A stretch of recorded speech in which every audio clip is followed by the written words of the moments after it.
Welcome. Thanks for your presence. If you are enjoying this, please like, share, and subscribe.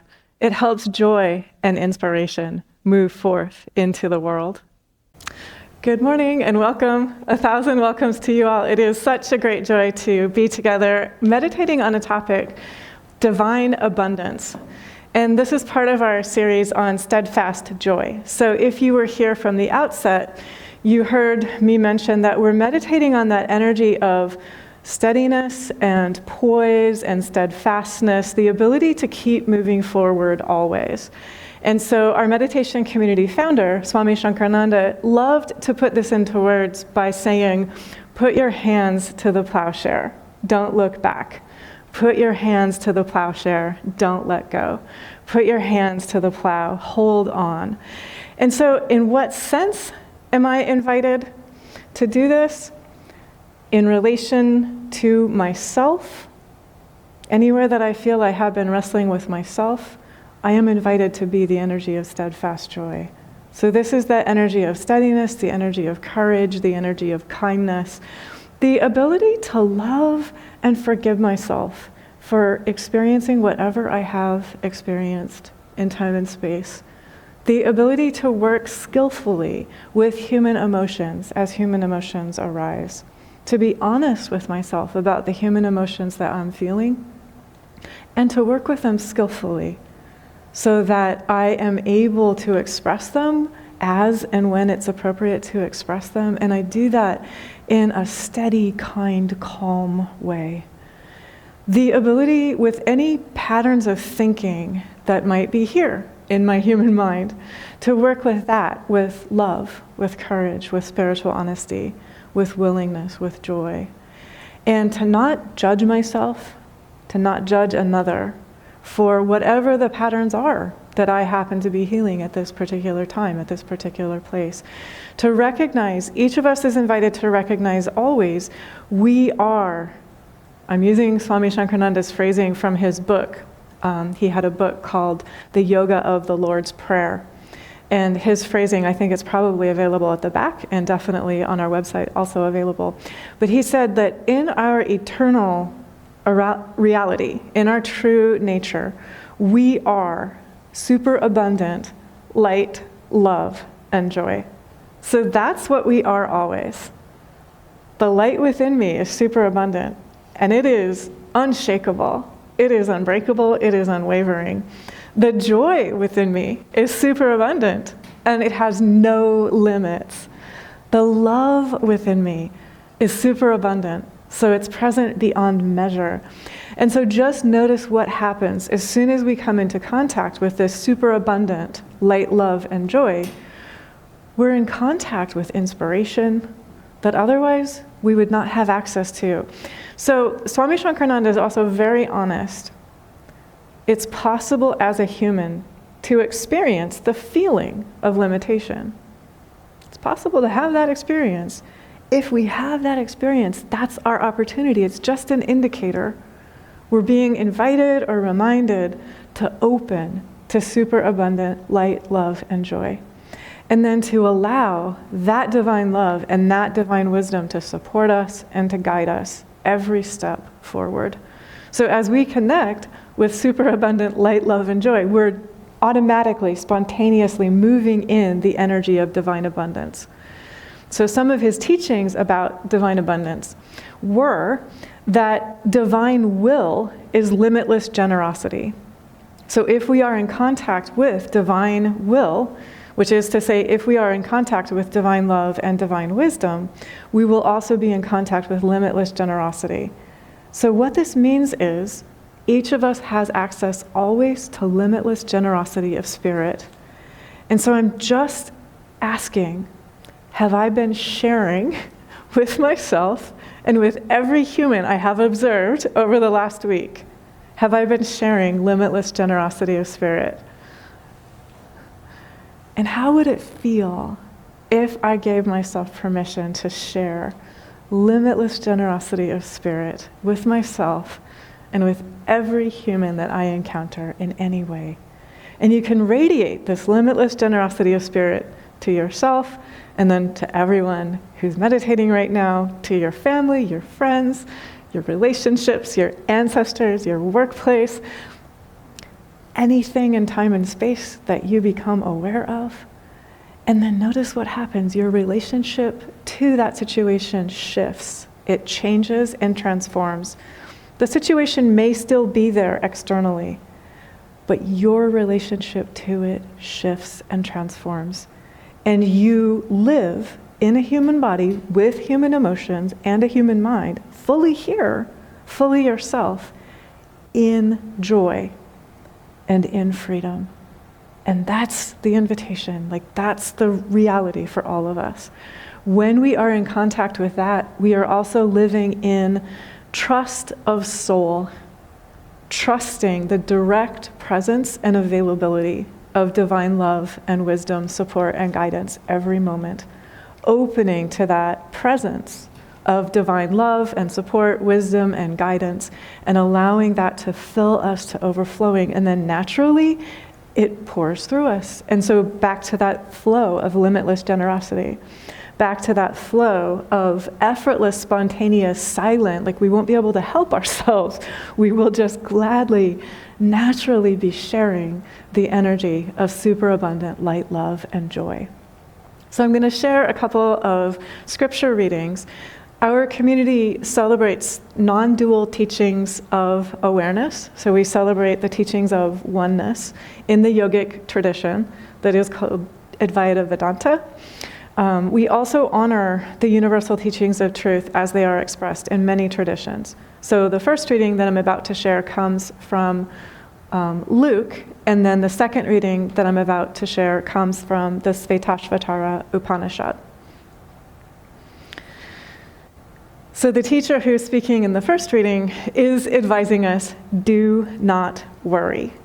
So silently as we listen, I give myself permission to let go of worry. I give myself permission to let go of any strain or anxiety or fear or limitation that I have been identifying with. And this master teacher says, consider how the wildflowers grow. They do not labor or spin. Yet I tell you, not even Solomon in all his splendor was dressed like one of these. If that is how God clothes the grass of the field, which is here today, and tomorrow is thrown into the fire, how much more will God clothe you, you of little faith? And do not set your heart on what you will eat or drink. Do not worry. For the pagan world runs after all such things, and your Father knows that you need them. But seek God's kingdom, and these things will be given to you as well. And so just a couple of images to work with to directly feel the reality, the truth that is being shared right here. This is a little bit like saying, each of us, again, don't attach too much to these images, but allow yourself to feel the spiritual reality that they point to. Each of us comes here as an expression, a direct extension and emanation into time and space from limitless, effulgent light. So it's as if, here's where I start to give us an image, so don't attach to the image too much, but feel what the image points to. It's as if the sun beams into time and space, and each of us is a sunbeam in time and space. What this teaching is saying is, if you have fear or worry, that means you are looking outward for solutions. You are looking for other sunbeams to solve your problems. You are looking for them to satisfy you when only the sun can satisfy you. And so the teaching is saying, turn to the source of light. Turn to that warmth from which you come. Turn to that brightness. And then, having done that, you're able to be your full, confident, glorious sunbeam self in time and space. And you will be able to navigate skillfully and lovingly all relationships with sunbeams. You won't have any quarrels or battles or limitations or restrictions in your interactions with other sunbeams. And clearly here I'm not talking about some beings, I'm talking about personalities. So we're each invited to connect with that source of love and wisdom and guidance and support. And then that will always be with us, navigating our relationships with kids and parents and partners and loved ones and spouses and neighbors and workplaces and the world, anything that we perceive in time and space, navigating our relationship with our bodies and our emotions and our minds and our lives. So turn to the source of the solution and then allow that to pour through you. And immediately you can feel the confidence. When we turn to the source of light, you can feel the confidence that fills the human body and that fills the human heart and that fills the human mind. And then that effortlessly shares with the beautiful humans in our lives, and we're not asking them to be the solution to our problem. They can't be. Only the source of the solution can be the solution to our problem. And so that's why this teacher is saying, turn to the source of the solution, turn to the light, turn to the kingdom, and then effortlessly, whatever we need in time and space, we will be guided. We will be guided how to perform our tasks and our work with joy from superabundance of light, love, and joy. And so I'm just inviting everyone to think about your daily tasks. Yep, that to-do list. Every human gets to accomplish 6 impossible things before breakfast. Congratulations, and I love you. This is what it means to be human. And the source of the solutions for navigating this with superabundant light, love, and joy is that light that we all radiate from. And so if we're connected with that light that we all radiate from, notice how differently it feels. So connect first. I connect first inwardly with superabundant light, love, and joy. And now I notice how I feel about my to-do list. Notice what shifts. You get to live in joy and freedom in time and space, faithfully and lovingly, skillfully, with gladness and generosity, performing the tasks that the divine wants to perform through you. Another way to put this, if you want a shorthand way to remember this, is the divine in me takes care of this. So if the human self is having questions or doubts or fears or tantrums, if you have that 2-year-old self within yourself that wants to have a 3-second tantrum, you can turn to yourself and reassure yourself and say, the divine in me takes care of this. And then it's that source of love, that superabundant light, love, and joy that is able to do this. So I've got a sweet story before I go on to share the next scripture reading. And it goes back to consider how the wildflowers grow. They do not labor or spin, yet I tell you, not even Solomon in all his splendor was dressed like one of these. And this teacher says, go to the divine first, and these things will pour forth. They will share themselves in your experience in ways that you might not be able to anticipate humanly. And so this is a story that I came across this week from Contemporary News, true story. And it's about a young woman who doesn't have a skinny body type. And she wanted to find a prom dress. And so she drove 6 hours and made a special appointment to try on prom dresses at a shop that specialized in prom dresses for her body type. And she had so much fun trying on these dresses, and you can actually see there are like videos online of her trying on these dresses. And the one that was sort of like the magic dress was this purple sparkly dress, and she was like whirling around and just feeling fabulous in this dress. And then she went to ask the shop owner, how much does this dress cost? And the shop owner said to her, the dress costs $700. And there's no charge. I've got to give back my 10%. The dress is yours. And she just started crying. She said, oh my gosh, I'm going to start crying. And so that's just one of those moments of that limitless generosity, sharing, and the way that we cannot help ourselves from sharing blessings And that shop owner was just perfectly exemplifying that. And then the joy that the young woman in the purple sparkly dress was able to be part of as a loving recipient of that generosity. And so each of us has the opportunity to participate in this. It's a dance. So sometimes we are the ones who can say, the dress is $700, and for you, there's no cost.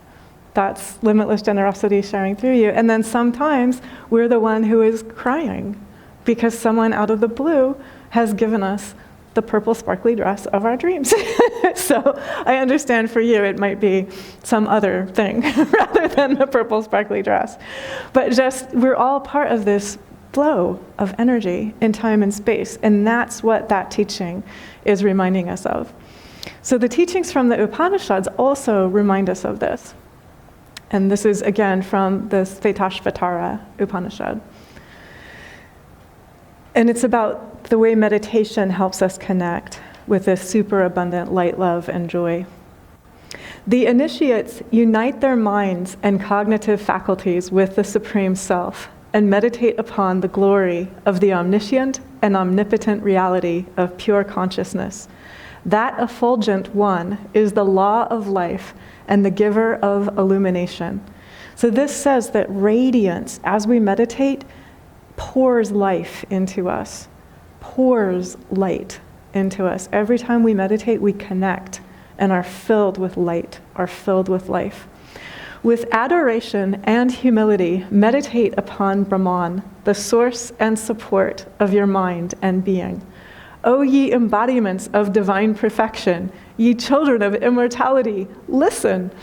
And so first of all, how does it feel, you embodiments of divine perfection? How does it feel to be a child of immortality? How does it feel to be a child of immortal bliss? That's your true nature. And so this is saying, remember, that is you. You are an embodiment of divine perfection. Congratulations. Welcome. Welcome to remembering your divine reality. Welcome to remembering the way you are a child of immortal bliss. And we are able to connect with this reality when we connect with adoring and humility. So with adoring and humility, connect with the Supreme. By whatever name you call the Supreme, by whatever name you call the Supreme, connect with adoring and humility. And then that energy of light and love, that energy of immortal bliss, that energy of divine perfection flows forth. It's just the laws of energy. As you fill yourself with adoring and humility, that which you adore is able to share itself with you, filling you to overflowing with superabundant light, love, and joy. And then naturally, in your body, your voice, your accent, using your skill set, that will silently and effortlessly share spontaneously in the midst of daily life. Within this body is the eternal flame of life, and the bliss of soul overfills the heart. Herein, by the practice of subjective meditation, Kriya, commune with the divine. So the bliss of soul overfills the heart. And when we practice Kriya, when we meditate, we are able to come into contact with the bliss of soul overfilling the heart.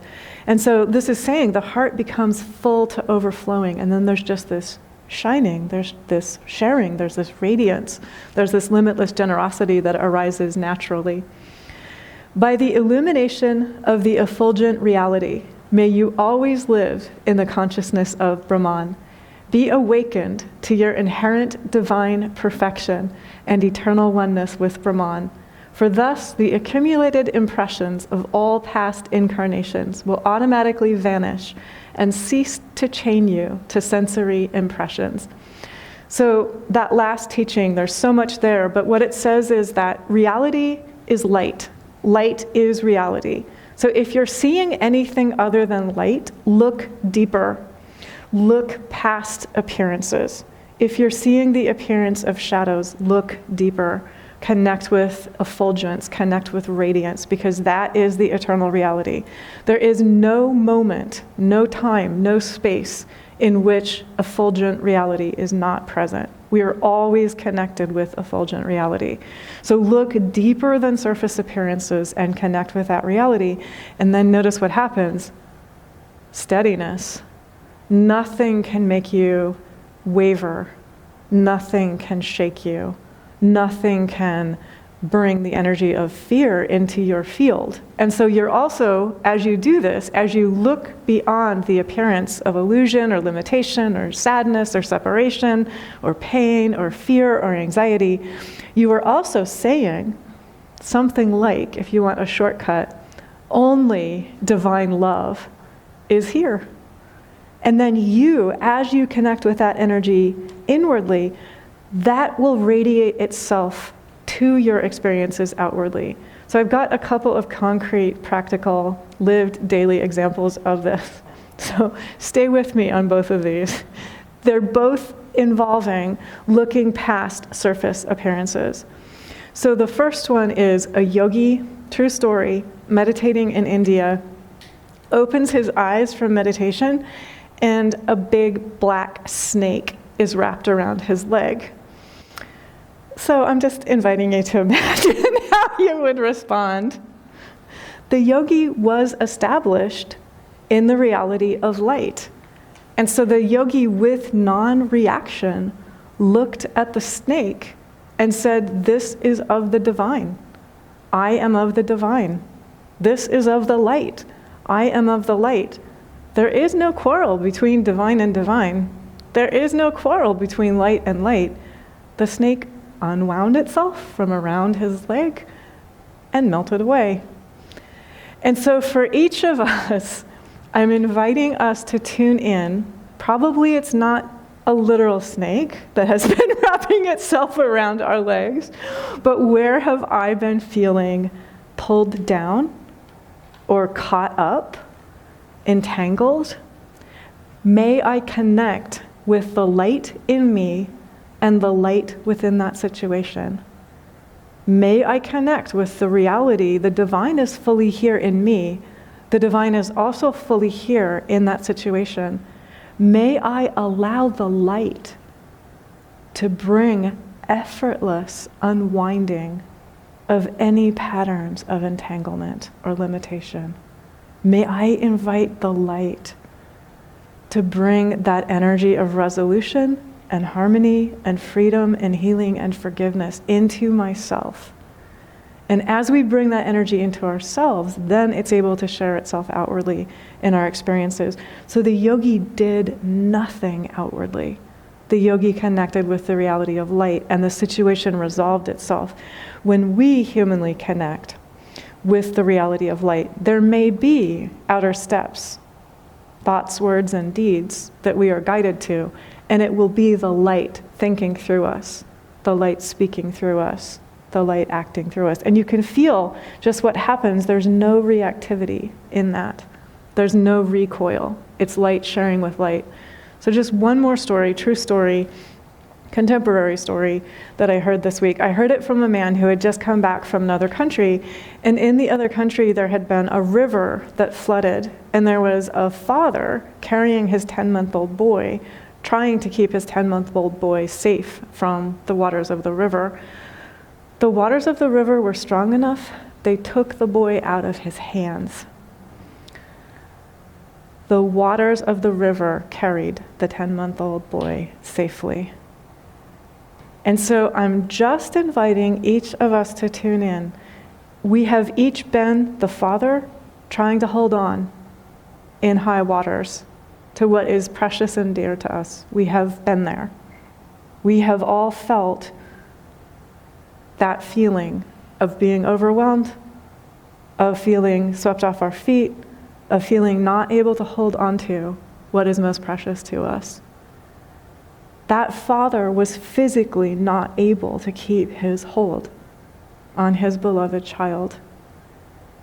The waters of life were still carrying the child. And so for each of us, there are moments in our lives when we are not in charge. Our human hands cannot hold everything that we would like our human hands to hold. And that is when each of us is invited to be as graceful and brave and open-hearted and spiritually willing as possible. If it comes to that, ask the waters of life to safely carry what is most precious to you. If you are not in control and you are not in charge, and you have done everything that you humanly can to hold on, the waters of life are still there. Trust them and ask them to carry what is most precious safely to shore. We also, in our journeys, have all been the 10-month-old who is swept away from safety, who is carried away from what we know, who is traveling with a feeling of isolation beyond where we have ever been held or supported or carried before. We have all had that happen to us. And so for each of us, if that happens, that we are swept into these unknown waters, then for us, we are invited to hold on to that faith, that steadfast courage, that open-hearted willingness to love the divine always in the waters of the river, even if they feel like they are carrying us away. The divine is present there also.